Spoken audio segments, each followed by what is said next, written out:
Dr. Thomas Philip, Mr. Jose Nettikkadan, and Reverend Dr. Akshay Dhanibat, my dear friends. It's indeed a wonderful space and occasion to initiate something very interesting and close to my heart. Churches together, ecumenism. And the two songs sung by you indeed created an atmosphere of jubilation and celebration, reminding us the fact that we are one in Christ. And I'm sure the experiences that you have gained will be used in your future life and ministry in that part of the world. When I was asked to offer few thoughts on ecumenism from a particular perspective,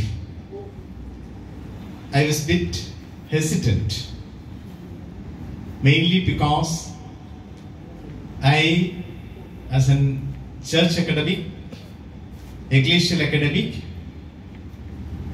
know that ecumenism is no more practiced in the world.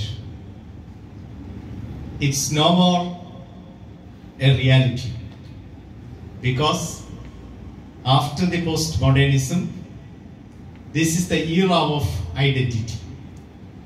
People only talk about identity politics, and everyone is after his or her identity.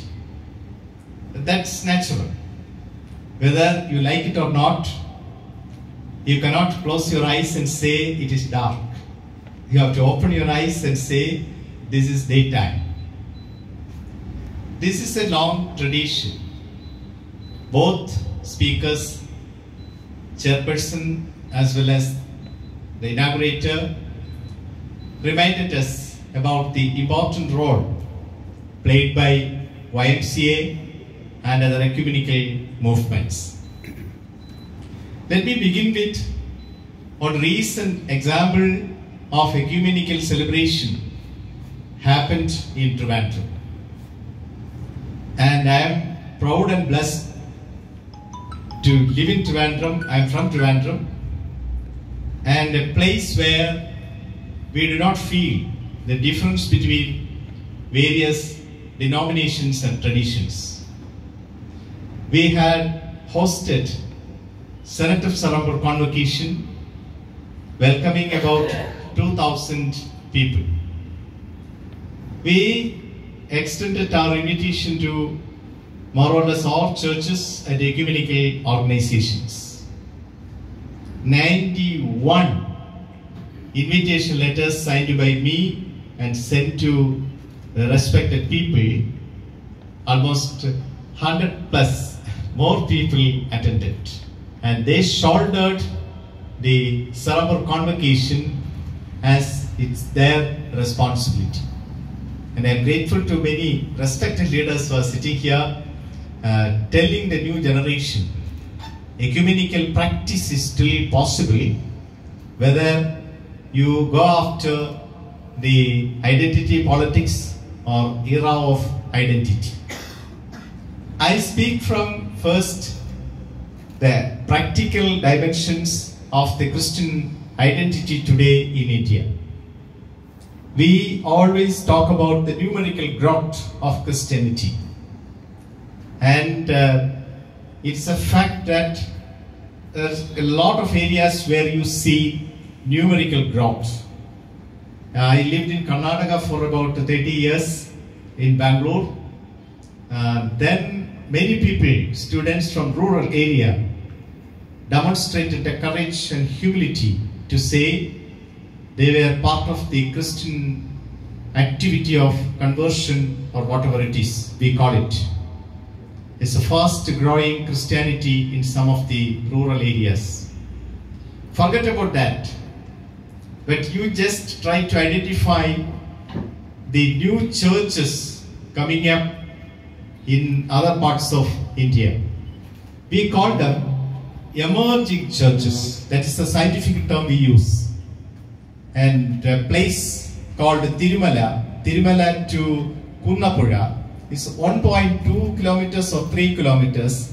On Sunday, there are about 44 worship places, house churches, emerging churches, mostly CSI people. They go rush to their main church and then go for a fellowship. Emerging churches. And probably we say that is equal to the house church. This fact was given to me by a Hindu researcher, a Nair girl, who did a PhD studies about the identity of Christianity in Trivandrum and shared the insights with me. Then asked me a couple of questions about why these divisions. And when we say numerically we are growing, what kind of witness and image that we are sharing with the general public. So emerging Christianity, probably in many cases, going away from the Christ-like image, going away from the biblical message. And this is the challenge, a major challenge, ecumenical movements in this part of the world, in this part of India face. Emerging churches, emerging movements, and how best they maintain the Christ-like, Bible-centered, theologically sound identity. And then the origin of ecumenical movements and ecumenism have been described by our respected friends. Oikomene, beautiful word, is shared. I teach Greek. The oikos, God's house is called oikos. Oikos to you, house of God. And where God dwells is oikos. And this world is oikos. And the ecosystem is oikos. And the cosmos is oikos. So ecumenism refers to one of the biggest concepts that's given to the humankind. That's one aspect, the practical aspect. Coming to the theoretical aspect in terms of dialogue, starting from Reformation, Counter-Reformation, Renaissance, mission activities, globalization, of course, then colonialism is there, then the post-globalization, all these things are connected. And the churches in their network beautifully connected with these traditions. However, the ecumenical movement was a challenge, a rebellious act, I would say, in terms of correcting those movements and traditions. So it's a kind of rebel movement, it's a kind of corrective movement, it's a kind of divine movement, and it should go as it is. And initially I said, ecumenism is no more relevant or no more practiced. I meant it because the era of modernism, all of you are well aware of these terminologies. Modernism, everything was in order. And you stand up or stand. You sit or sit. But postmodernism is not that. Not chaos. But celebration of diversity. That's what John Hull calls postmodernism. Celebration of diversity. And now we are not in postmodernism, we are beyond postmodernism, where every minor identity is recognized. We need to recognize. Suppose you ask all of us to introduce ourselves. YMCA meetings, normally we don't ask people to say their denomination because we are an ecumenical movement. We say, I'm CSI, I'm Optomite, I'm Jacobite, I'm Orthodox, or we will say. But the para-church, a new church, they won't mention their name. They don't feel welcome. But in Trivandrum, this is for the information of the people from the Trivandrum, very respected lay leaders, not real agents, not priests, but very respected lay leaders were sitting here. They make it a point always to feel them welcome. They accommodate them, whether it is Bible Society meeting or TCF meeting or any other abundant life or any other ecumenical movement, everyone feels welcome. So this is the practical and theoretical aspect of the ecumenical movement. Then era of global institutional fragmentation. Father K. George, one of the outstanding intellectuals in the theological field, he also writes in other journals, print and visual media. He appears. Father K. George says, all these institutions should go. Then you should be able to see Jesus Christ in humility and courage. That's happening across the globe. And if you listen to Pope, if you listen to Canterbury Archbishop, they all speak prophetic things. And every day, Church of England website, I belong to Anglican Communion website, small messages are put. It's all about new structures. It's all about new atmosphere. So we try to understand the global institutional fragmentation, and it's a reality that divine human communion is found in ecumenical movements. India is a dream and imagination. Whether we have temporary setback, we have some questions raised, as long as this constitution is protected, India is safe. There's no doubt about that.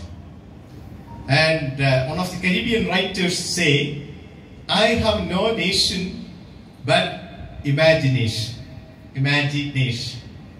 So India is an imagination. So because of the diverse culture and diverse identity. I went to Agra Ymca. I had the privilege to train 20 Ymca secretary batches.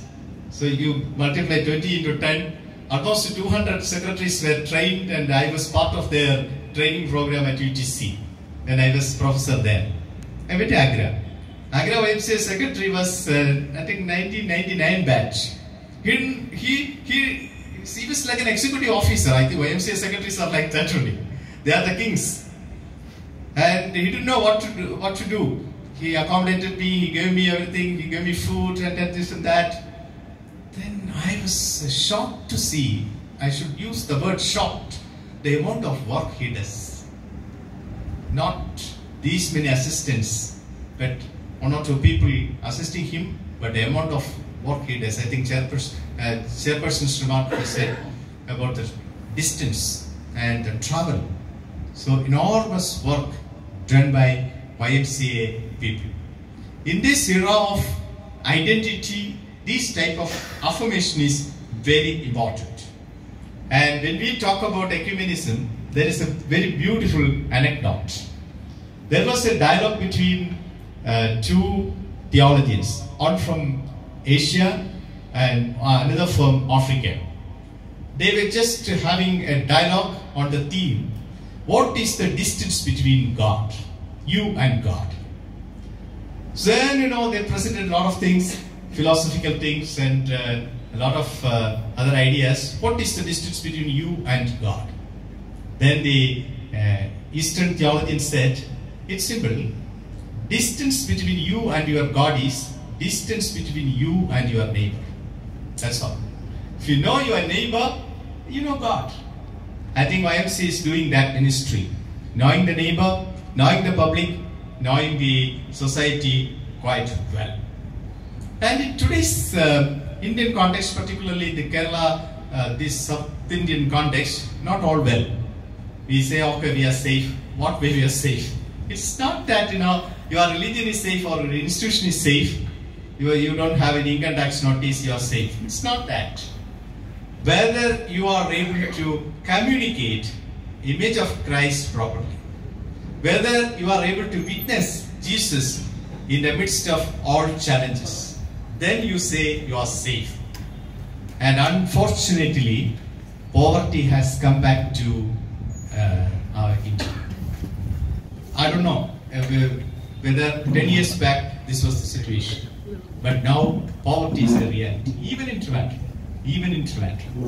So YMCA definitely with the other ecumenical movements will address those issues quite well.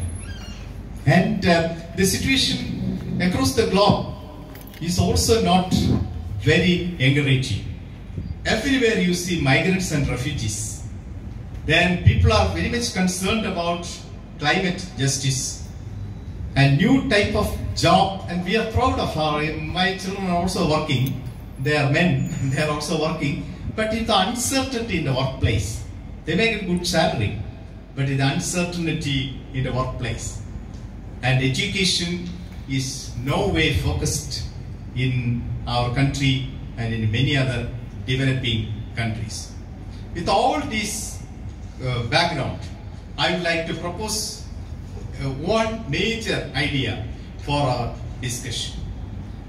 That is, ecumenism is possible if you are able to propose a new title to ecumenism, new concept to ecumenism, that is open commensality, a prophetic ecumenism. You have a kind of cooperation in your activities, cooperation in terms of addressing the issues of human rights, gender issues, and other concerns, then go for a prophetic ecumenism. Prophetic dimension in ecumenism and mission should be very critical and positive. And that is why the emergence of ecumenism is practiced across the globe for the last couple of decades. And when we talk about New Jerusalem, we equate that with the ecumenical movement. When we talk about the new vision, we equate that with the unity given to us. Prophetic ecumenism is a clear idea to create space for the other. Create space for the other people in terms of understanding the needs of the other. And everyone is very important in that prophetic ecumenism. We need to take up the responsibility in terms of taking care of the dignity of the earth and in terms of protecting dignity of the people. We as Christians have an ethical responsibility to protect this cosmos quite well. And we live in a world where we have multiple challenges. We have multiple challenges of identity, multiple challenges of language, multiple challenges of culture, and multiple challenges of accommodating people. How do we react? Whether we demonstrate welcome, we demonstrate our own positive attitude, I'm not sure. Because this is the time we are quite concerned about our own tradition and identity. But Trivandrum is different. You might have experienced over the past couple of days. Fortunately, we have very good churches going with good understanding and good leaders. And I'm sure your exposure will help you to take new insights for your future journey. We have also learned from you. I was sitting here listening to your songs, and I also learned a couple of things through that vibrancy and celebration. I'm sure this YMCA initiative will help us to define ecumenism in today's world as prophetic ecumenism. That ecumenism will accommodate the other, that ecumenism will redefine identity of our identity as well as the identity of the other. Therefore, we will be able to create a space for all of us to live together, worship together, and celebrate together. With these words, I invite you to respond to this concept as well as to supplement for our discussion. Once again, wishing you all the very best, and may God continue to help us to experience the vibrancy and freshness of ecumenism. Thank you.